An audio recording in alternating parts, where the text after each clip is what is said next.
అందరికీ నమస్కారం. శ్రీ మాత్రే నమః. ఓం నమ శివాయ. ఓం శ్రీ సాయిరామ్. ధనుసు రాశి జాతకులు జూన్ మాసంలో 12వ తేదీ నాడు ఈ రాశి జాతకులు ఒక మగ మనిషి ఒక ఆడ మనిషి వణికిపోతారు. ఇంటికి వస్తారు, తట్టుకోలేరు మీరు. వారి వల్ల ఈరోజు జరిగేది ఇదే. ఏం జరగబోతుందో తెలిస్తే మీ ముక్కు ఊటాలు అదిరిపోతాయి. అలాంటి సమయం ఇది. ఏం జరగబోతుంది, ఎటువంటి ఫలితాలు ఈ రాశి జాతకులు పొందుకోబోతున్నారు, తదితర వివరాలన్నీ కూడా వీడియోలో తెలుసుకుందాము. ఈ తిథి నాడు ఒక మగ మనిషి ఒక ఆడ మనిషి ఎందుకు వస్తున్నారు, రావడంలో ఏమాత్రం సందేహం లేదంటూ జ్యోతిష్య పండితులైతే తెలియజేస్తున్నారు. వారు వచ్చి ఏం చేస్తారు అన్న వివరాలు తెలుసుకునే ముందు వీడియో నచ్చితే తప్పకుండా ఒక చిన్న లైక్ అయితే ఇచ్చేయండి. ఈ లైక్ మాకు ఎంతో సపోర్టింగ్గా ఉంటుంది. ఇక ఆలస్యం వద్దండి, వీడియోలోకి అయితే వచ్చేద్దాం. మనం గత జీవితంలోనే చేసిన తప్పు కావచ్చు, లేదా గత జ్ఞాపకాలు కావచ్చు, కష్టం గురించి కావచ్చు, ఈ రోజున వాటి వల్ల కలిగిన ఫలితాల వల్ల మీకు కలిగేటువంటి వాటి నుంచి ముందస్తు జాగ్రత్తలు తీసుకునేవారు అవుతారు. కావున ఈ వీడియో చూడాలి. ఈ వీడియో గమనిస్తే మీరు అప్రమత్తంగా ఉండడానికి ఇంకొక అవకాశం అయితే వచ్చినట్లు అవుతుంది. దైవానుగ్రహంతోనే ఈ వీడియో మీ కంట పడింది అని చెప్పుకోక తప్పదు. మీ జీవితంలో గ్రహ గోచార స్థితి వలన అనేక మార్పులు కలుగుతోబోతున్నాయి. మీరు తికమక పడిపోతారు. వీటి గురించి ఆలోచన ఉంటుంది. ఈ రోజంతా కూడా జరిగిన ఒక నష్టం గురించి కావచ్చు, కలిగిన కష్టం గురించి కావచ్చు, వాటి గురించి ఆలోచిస్తూ మనస్తాపం చెందే బదులు ముందస్తు జాగ్రత్తగా తీసుకుంటే ఎంతో కీలకంగా ఉంటుంది. ఈ దేవత ఆరాధన చేయడంతో పాటుగా ఈ చిన్న చిన్న పరిహారాలు కూడా తప్పక పాటించండి. అప్పుడే మీ యొక్క జీవితంలోనే మార్పు అయితే వస్తుంది. ఒక మగ మనిషి ఒక ఆడ మనిషి ఇంటికి వస్తారు. మీ ఇంటికి వచ్చి ఏం చేస్తారో తెలియస్తే మినిలుగున వణికిపోతారు మీరు. అసలు వారు ఇంతకీ ఎవరు, ఎందుకు వస్తున్నారు, ఏంటి ఇదంతా ఎందుకు జరుగుతుంది, ఈ రాశి జాతకంలో ఈ రోజున మీ జీవితంలో జరగబోయే ఆ యొక్క ప్రతి నగ్న సత్యం గురించి కూడా ఒక్కొక్కటిగా సవివరంగా ఈ వీడియోలో మాట్లాడుకుందాము. ఇది జ్యోతిష్య నిపుణుల సూచన మేరకు మీకు తెలియజేయడం అయితే జరుగుతుంది తప్ప మిమ్మల్ని అవమానించి భయపెట్టడం కోసం ఇదంతా కూడా చెప్పడం లేదంటూ గమనించగలరు. అప్పుడే మేమేం చెప్తున్నామో అనేది మీకు ఒక ప్రతికూలంగా కాకుండా అనుకూలంగా అర్థమవుతుంది. ఓం శ్రీ వారాహి దేవి నమః. అందరికీ మంచి జరగాలని చెప్పి కోరుకుంటూ మనం వెంటనే వీడియోలోకైతే వచ్చేద్దాం. ఏదైనా సరే మన మనసు, మన యొక్క తత్వం చేసే కర్మల మీదనే ఆధారపడి ఉంటుంది. మన యొక్క తత్వం గురించి ఇప్పుడు తెలుసుకుందాము. ఈ రాశి జాతకులు కొన్ని విషయాలలోని కొంతమంది కొంత గందరగోళ స్థితిలో ఉండి ఆలోచిస్తూ ఉంటారు. ఇంకొంతమంది నిదానంగా కూర్చొని అన్నీ తెలుసుకొని ఆలోచిస్తూ ఉంటారు. మన పరిస్థితులు ఎప్పుడు కూడా కొన్ని రకాలుగా మనల్ని ఇబ్బంది పెడుతూ ఉంటాయి. ఎంత ఇబ్బందులో ఉన్నా సరే మనం ఆగి ఆలోచిస్తే మాత్రం మంచి చెడు భేదభావం అనేది మనకి అర్థమైపోతుంది. ఈ రాశి జాతకులు ఏ కష్టం వచ్చినా కూడా భగవంతుడు నాకు తోడు నీడగా ఉంటాడు, ఎదుర్కోగలను అన్నటువంటి ఒక మొండి ధోరణి కూడా ఉంటుంది. చూసేవారికి అది మొండి తత్వం కావచ్చు, కానీ వీరికి మాత్రం ఆధ్యాత్మికంగా కూడా భగవంతుడు తోడుగా ఉన్నాడు అనేటువంటి ఒక రకమైనటువంటి భావన, ఈ భావన వీరిని గెలిపిస్తూ ఉంటుంది. ఈ భావన వీరిని రక్షిస్తూ ఉంటుంది. ప్రతి విషయం గురించి క్షుణ్ణంగా కూడా ఈ రాశివారు ముందుగా పరిశీలిస్తారు, ఆ తర్వాత నిర్ణయం తీసుకుంటారు. కొన్నిసార్లు దూకుడుగా వ్యవహరిస్తారు, స్థితిగతులు వస్తాయి. ఆ యొక్క సమయంలో కూడా ఎంతోమంది వీరిని బలవంత పెట్టినా కానీ నిదానంగా నిమ్మలంగా వ్యవహరిస్తారు. ఈ యొక్క నిదానంతో కొన్నిసార్లు వీరికి మంచి జరిగినా సరే ఇంకొన్నిసార్లు మాత్రం చికాకులు అయితే వస్తూ ఉంటాయి. కావున ఆగి ఆలోచించండి. త్వరగా తీసుకునే నిర్ణయాలు జాప్యం తగదు, ఆలస్యం అమృతం విషం. దేనికి ఎలా రియాక్ట్ కావాలో తెలుసుకోండి. మీరు కలిగేటువంటి అవమానాలు అపోహల నుంచి కూడా బయటపడవచ్చు. కావున త్వరితగతిన తీసుకోవాల్సిన నిర్ణయాల విషయంలో ఆలస్యం అస్సలు ఉండదు. కొన్ని రకాల నియమాలు తీసుకునేటప్పుడు కొంతమందికి ఎలా ఉంటుందంటే ఏకాగ్రత మొత్తం కూడా వాటి మీదే పెడతారు. చుట్టుపక్కల వారి గురించి మర్చిపోతూ ఉంటారు. వీరి యొక్క స్వభావం ఇలా ఉంటుంది. ఏది చెప్పినా సరే కొన్నిసార్లు పక్కవారు చెప్పిన వాటికే ప్రాధాన్యత ఇస్తారు. వారి మాటలు ఆలకిస్తారు.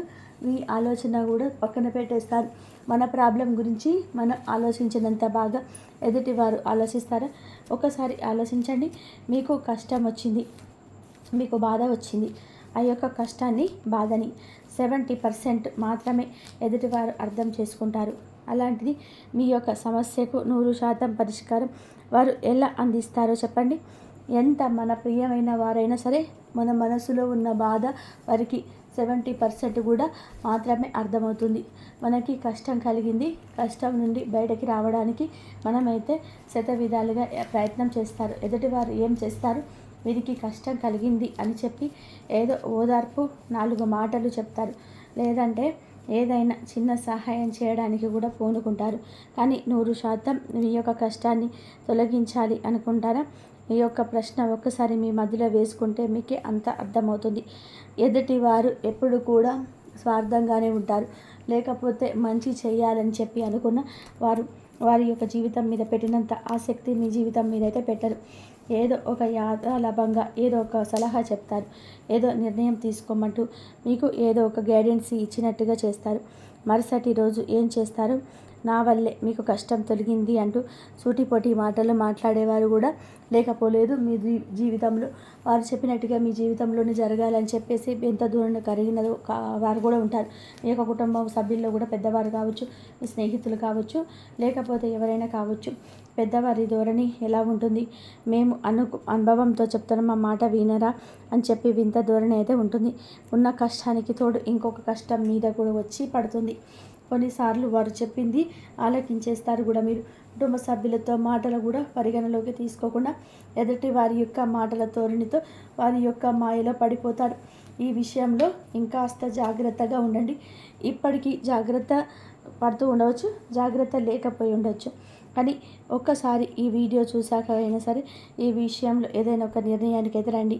100% నిర్ణయానికి కట్టుబడి ఉండండి. ఆ నిర్ణయం ద్వారా మీ జీవితంలోనే మార్పు వస్తుంది. చాలా మంచి మనసుతో వీరు ఆలోచిస్తూ ఉంటారు. ఎదుటి వారికి మంచి చేయాలంటూ ఆలోచిస్తారు.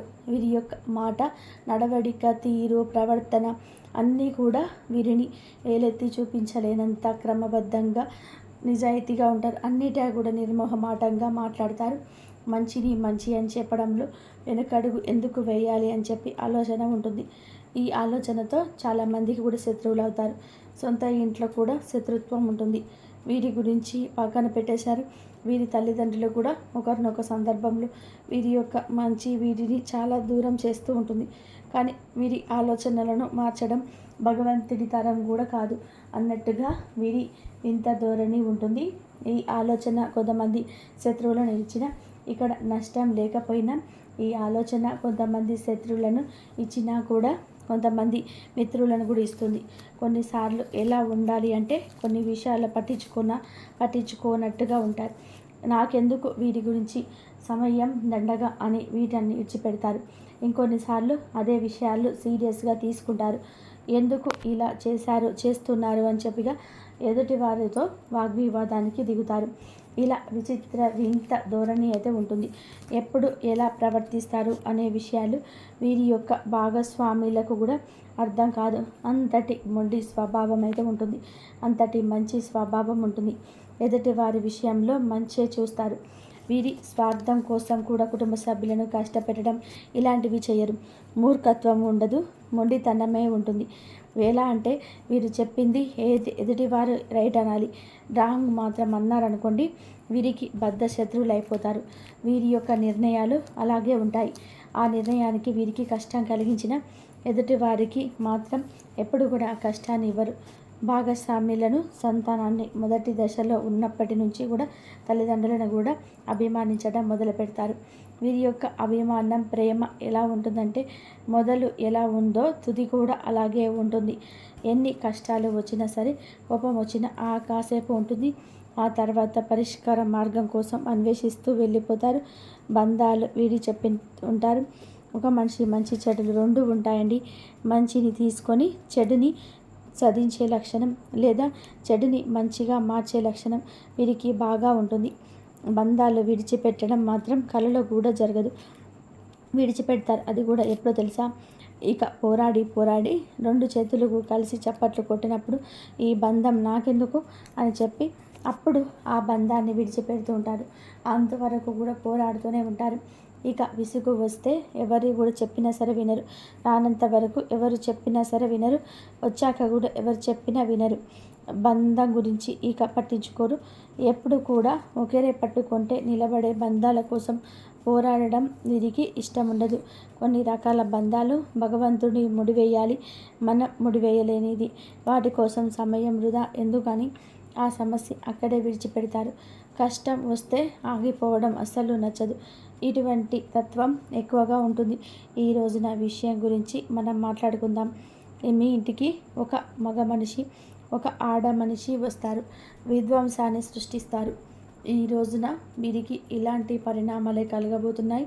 చాలా కాలం క్రితం వారికి మీ మధ్యన చాలా రకాల విభేదాలు, విధ్వంసాలు జరిగాయి. మీరు ఇక వారిని వద్దనుకుంటున్నారు. వారితో మాట్లాడాలి అన్నా, వారితో కూర్చొని ఏదైనా సరే డిస్కషన్ చేయాలన్నా సరే మీకు నచ్చటం లేదు. వారి యొక్క మాటలను నచ్చటం లేదు. వారి యొక్క ప్రవర్తన నచ్చటం లేదు. ఇది వరకు నచ్చిన ఇప్పుడు కాస్త జిగుత్వసగా అనిపిస్తుంది. వారి యొక్క మాటను మాట్లాడే తీరు నచ్చటం లేదు. వారి ఆలోచనలు మీకు వ్యతిరేక భావాన్ని కలిగిస్తూ ఉన్నాయి. అటువంటి వాళ్ళని జీవితంలో నుంచి అనుకోకుండా పక్కన పెట్టేశారు, లేదా కావాలనే పక్కన పెట్టేశారు. అటువంటి వ్యక్తులు మీ జీవితంలోనికి రావడం ఇక మీకు సరిపడదు అనుకున్నారు. అలా పక్కన పెట్టిన ఆ మగ మనిషి, ఆ ఆడ మనిషి ఈ రోజున మీ జీవితంలోకి అయితే వస్తారండి. ఇలా జరగక మానదు. ఎవరు దీనిని ఆపలేరు. అయితే వారు రావడం ఇక ఒకంత ఆశ్చర్యాన్ని అయితే కలిగించిన వస్తూ వారు చేసే పనులు, వారి మాట్లాడే తీరు, వారి యొక్క ప్రవర్తన మీకు కొంచెం షాకింగ్గా ఉండవచ్చు.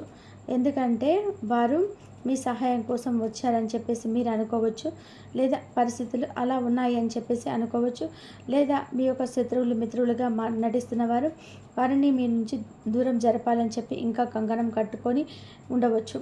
ఇంకా వారితో మీరు సంప్రదింపులు జరపకూడదు అని చెప్పేసి ఒక కీలక నిర్ణయానికి అయితే వచ్చి ఉండవచ్చు.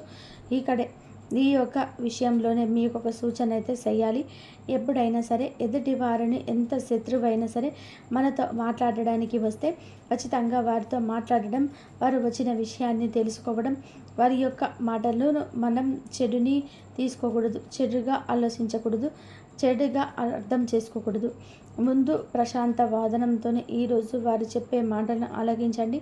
వారు చేరవేసే విషయం గురించి కాస్త మీరు ఆగి ఆలోచిస్తే మీకే అర్థమవుతుంది. మీ కుటుంబం గురించి ఆలోచనలే ప్రధానంగా మీకు ముందుకు ఉన్నాయి. ముందుకు సాగిపోతూ ఉన్నారు. మంచి మనసుతోటే ఉన్నారు. మంచి మనసు ఉన్నవారికి శత్రువులు ఉంటారు, మిత్రులు కూడా ఉంటారు. కానీ ఎల్లకాలం కూడా అలాగే ఉండరు. శత్రువులు కూడా మంచిగా మారే అవకాశం అయితే ఉంటుంది. ఇదంతా దైవానుగ్రహం, భగవంతుడి నిర్ణయంతోనే వారికి ఒక గుణపాఠం అయితే జరిగే ఉండవచ్చు. ఎవరికి తెలియదు కదండి. కావున మీరు ఏంటంటే ఈ రోజున నిమ్మలంగా ఉండండి. వారి వల్ల ఇదివరకు సమస్యలు పడి ఉండవచ్చు, సమస్యలు ఎదుర్కొని ఉండవచ్చు. ఆ చిక్కుల్లో నుంచి బయటపడ్డాక మీరు తీసుకున్న నిర్ణయం ఇది అయి ఉండవచ్చు. వారితో ఉంటే మీ జీవితంలో భవిష్యత్తు లేవడం లేదు, అంధకారం అయిపోతుంది. అందరూ కూడా వేలెత్తి చూపించేవారే. చేసే ప్రతి పనిలో కూడా జాప్యం జరగటం, మీ యొక్క సమయం మొత్తాన్ని కూడా వాళ్ళే తీసేసుకోవడం, ఇలాంటివన్నీ కూడా జరిగి ఉండవచ్చు. ఇలా ఎన్నో రకాలుగా ఆలోచనల బోతగా ఈ యొక్క కీలక నిర్ణయం తీసుకొని వారు అవాయిడ్ చేస్తూ ఉంటారు. వారితో ఉంటే నా కుటుంబం రోడ్డున పడుతుందేమో అనే ఆ యొక్క ఆలోచన మీకు అనుకున్నదే తడవుగా ఈ యొక్క నిర్ణయానికి అయితే నాంది పలికింది. వారి మీద ప్రేమను లేక అలాగే ఉండదు అని చెప్పి కాదండి. మీ జీవితం మీ మీద ఆధారపడి ఉన్న మీ యొక్క కుటుంబ జీవితం వారి మీద ప్రేమ ఉన్నా లేకపోయినా ద్వేషాన్ని అయితే చూపించదు. పక్కకు వచ్చేసేయండి. కుటుంబ జీవితం ముందుకు సాగడానికి ఈ యొక్క తెలివైన తెంపులు చేసుకుంటున్నారు. ఈ నిర్ణయం మంచిదే, కానీ కాకపోతే ఇన్నాళ్ళ తర్వాత ఇటువంటి వ్యక్తులు మీ జీవితంలోకి వస్తారు, ఇంటికి వస్తారు, ఫోన్ చేస్తారు, లేదా అనుకోకుండా తారసపడతారు, లేదా మీ ఇంటికి వచ్చే అవకాశాలు అయితే అధికంగా ఉన్నాయి. ఈ యొక్క సహాయాన్ని అందించి వస్తారు అని అనుకుంటే అది మీ యొక్క పొరపాటే అని అవుతుంది. అదే మీ గ్రహపాటు అవుతుంది. ఒక విషయం తెలిసిన వారిగా వస్తారు. ఆ పని గురించి వారు తెలుసుకొని వస్తారు. వారు చెప్పే సూచన సలహా మీరు వినరని కూడా తెలిసే వస్తారు. అయినా ఎందుకు వచ్చారు అంటే మీకు మేలు చేయాలని చెప్పి ఒక తలంపు వారిని కూర్చొనివ్వటం లేదు. మీరు ఇదివరకు చేసిన మేలు, మీ మీద ఉన్న ప్రేమ జీవితంలో వారిని మళ్ళీ మీ దగ్గరికి తెస్తుంది. బంతి కొడితే తిరిగి వచ్చి తగిలినట్టుగా వారు దూరంగా వెళ్ళి అంతే ఫోర్స్గా మీ జీవితంలోకి వచ్చారు. ఒకప్పుడు వద్దు అనుకున్న వారే తిరిగి ఇంకొక రూపంలో మన జీవితంలోకి వస్తారండి. మన పెద్దలు కూడా చెప్తూ ఉంటారు, మనకి ఏది నచ్చదో అదే మళ్ళా నచ్చుతుంది. ఎప్పటికైనా సరే ఏ దిశలోనైనా సరే తిరిగి అయితే తప్పక వస్తారు.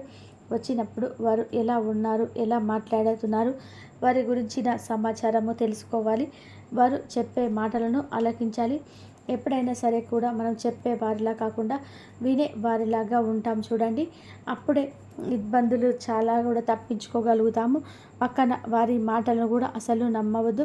చెప్పుడు మాటలు వినవద్దు. ఇప్పుడు మనుషులు ఎప్పుడు ఒకేలాగా ఉండరు అని కూడా ఆలోచన మీ మదిలో ఉండాలి. ఈరోజు తప్పు చేసిన వారు రేపు ఒప్పుగా తిరిగి వస్తారు.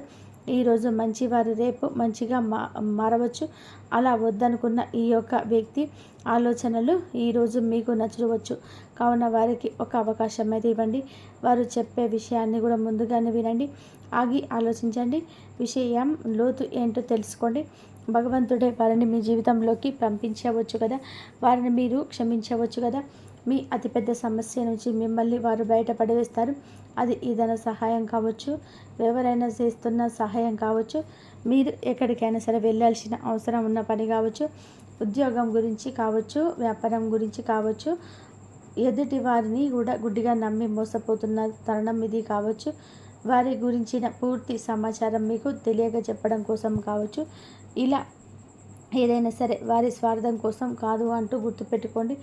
జరిగే ఒక నష్టాన్ని, మోసాన్ని జరగకుండా ఆపడం కోసం, మిమ్మల్ని చేయి పట్టి బయటకు లాగడం కోసమే వారు వస్తున్నారు. వారిని శిక్షించకుండా వారి మాట వినండి. వారి మాట వినకుండా జాగ్రత్త పడకండి. వెనక్కి పంపించకండి. వారి మాట వినకుండా వెనక్కి పంపిస్తే చాలా ఇబ్బందులు తలెత్తుకోలేకపోతారు. అని మొత్తం పక్కన పెట్టేసి ఈ రోజున వారి గురించి ఆలోచించిన తప్పే లేదు. నూతన శక్తితో ఈ రోజున ముందుకు వెళ్ళండి.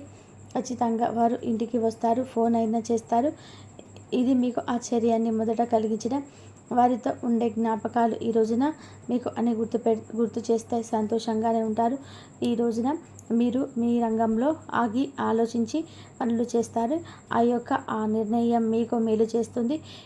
ఈ రోజున మీకు ఏదైనా గజిబిజి గందరగోళంగా ఉంటే కనుక ఒంటరిగా ఉండి తేలిక నిర్ణయం తీసుకోండి. భగవంతుని సాయం కోసం అర్థించండి. ఈ రోజున ఇదంతా కూడా భగవంతుడి అనుగ్రహంతో కలుగుతుందా అని ఒక విధానంగా కూడా ఇలా ఆలోచిస్తే కనుక తప్పుడు నిర్ణయాలకు ఆస్కారమే ఉండదు. ఈ రోజున ఇష్టదైవ నామస్మరణ చేసుకోవడం, భగవంతుని దర్శించుకోవడం, లేదా ఇంట్లోనే పూజ గదిలో ఇష్టదైవాన్ని ప్రార్థించుకోవడం వలన మీ ఆలోచనలు సఫలంగా ఉంటాయి. శుభ ఫలితాలు దక్కుతాయి. మరిన్ని శుభ ఫలితాలు పొందుకోవడం కోసం నిత్యం శివారాధన చేసుకోండి. సో ఫ్రెండ్స్, చూశారు కదండి ఈ రోజున ఈ రాశి జాతకులకు ఏం జరుగుతుంది, ఎలా ఉండబోతుంది, ఎటువంటి ఫలితాలు కలగబోతున్నాయి, ఈ జాగ్రత్తలన్నీ తప్పకుండా పాటించమంటూ మీకు విన్నవించడం జరుగుతుంది. వస్తున్న మగ మనిషి, ఆడ మనిషి అయితే మేలు కోరే వస్తున్నారు. మనిషి రూపంలో రావచ్చు, మాట రూపంలో వినవచ్చు, ఏ రూపంలోనైనా సరే కూడాను ఈ రోజున మీకు ఒక అంశంలో ఒక నిర్ణయం అయితే తీసుకోవాల్సిన అవసరం అయితే వస్తుంది. మంచిగా తీసుకోండి. కష్టాల్లో, బాధల్లో ఎవరైతే ఉన్నారో, ఫైనాన్షియల్ ప్రాబ్లమ్స్ ఉండి ఆర్థిక ఇబ్బందులతో సతమతం అవుతూ ఉంటే, డబ్బు అనేది ఎవరికక్కడ స్టక్ అయిపోయింది, మేము ఇచ్చిన వాళ్ళు మాకు తిరిగి ఇవ్వడం లేదు, మా ఆస్తిపాస్తులన్నీ బంగారాలు అన్నీ కూడా తాకట్లో ఉన్నాయి, ఏ పని చేసినా సరే కలిసి రావటం లేదు, మాకు లెక్క లేకుండా పోతుంది, కోరుకున్న వ్యక్తులు దూరం అయిపోతున్నారు, ప్రేమించిన వ్యక్తులు దూరం అవుతున్నారు, అనుకున్న పనులన్నీ అనుకున్న సమయానికి జరగటం లేదు, వ్యాపారంలోని రోజు లేదని మంచి జాబు లేదని చదువుతూ ఉంటే మంచి ర్యాంకు రావటం లేదు, ఎటు ఏ విధంగా చూసినా కూడా అంతా శూన్యంగా ఉంటుంది. ఒకవైపు జనాకర్షణ లేదు, ఇంకొక వైపు ధనాకర్షణ లేదు. ఎందుకంటే జనాలకు కూడా మంచి చేద్దామని చెప్పి చేస్తుంటే మాకు చెడే వస్తుంది, పుణ్యానికి పాపం వస్తుంది, అన్నీ లాస్ అయిపోతున్నాము, సంపాదముతున్నాం. ఇలాంటి ఈ రాశి జాతకులకు ఒకే ఒక రామబాణం లాంటి విషయం గురించి చెప్పడం అయితే జరుగుతుంది.